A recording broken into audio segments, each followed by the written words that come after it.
ఏ విధంగా ప్రజల ప్రాణాల పట్ల వాళ్ళకి ఇష్టం, అంత భద్రత లేదు, వాళ్ళకి జాగ్రత్త లేదు, అస్సలు లేదు. అందువల్ల పోతే పోయారులే, జంతువులు చచ్చిపోవట్లేదా మనుషులు పోతారనే పద్ధతి కలిగినటువంటి ఒక శాడిస్ట్ మెంటాలిటీ చంద్రబాబు నాయుడుది.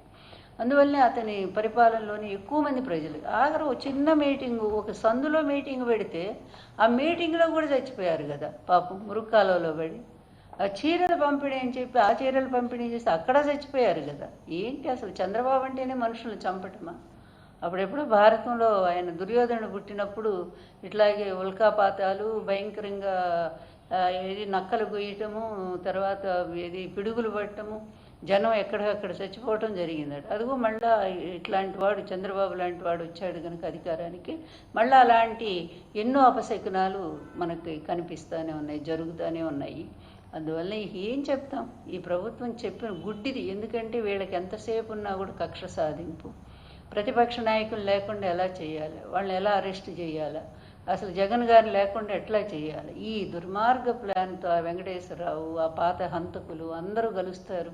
తెలిసి ఒక్క నీతి, ఒక్క నిజాయితీ, మీరున్న పదవులేంటి, మీరు సాధించుకున్న డిగ్రీలేంటి, చేసే ఏదో పనులేంటి? వెంకటేశ్వరరావు గారు, ఆయనకు కూడా అడుగుతా ఉన్నాను నేను, ఏంటండి ఇది? ఏమిటి కుల పిచ్చి ఏమిటి, ఈ మత పిచ్చి ఏమిటి, ఈ పిచ్చి ఏం చెప్పాలనుకుంటున్నారు? మీ చదువులను తగలబెట్టనా? దయచేసి ఆలోచించండి, ఒక్కసారి ఆలోచించండి, మనిషిగా బతకండి, ఒక్కరోజన్న మనిషిగా బ్రతకండి. ధర్మం తను రక్షించుకుంటుంది, ఎవ్వరు కాపాడక్కర్లా. కానీ మీలాంటి వాళ్ళ వల్లే హిందూ ధర్మం సర్వనాశనం అయిపోతుంది, అది మాత్రం ఖచ్చితంగా చెప్పగలను. ఇప్పటికీ హిందువుల్లో చాలా వ్యతిరేకత వీళ్ళ పట్ల వచ్చింది. వీళ్ళు అడుగు పెట్టిన దగ్గర నుంచే మన ధర్మం నాశనం అయిపోతుందని చెప్పి బాధపడుతూనే ఉన్నారు చాలామంది హిందువులు.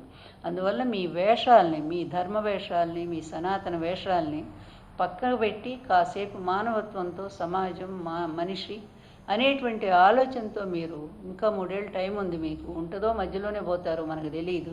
ఎందుకంటే పాపం పండే కొంది దగ్గరకు వస్తూనే ఉంటుంది, అది కూడా అది మేం చెప్పేది కాదు, కాలం నిర్ణయించి పెడుతుంది మీకు. అందువలన ఈ లోపైన కాస్త మంచి పనులు చేసి ప్రజలకు దగ్గర గమ్మని చెప్పి మేము హితవు చెప్తున్నాను.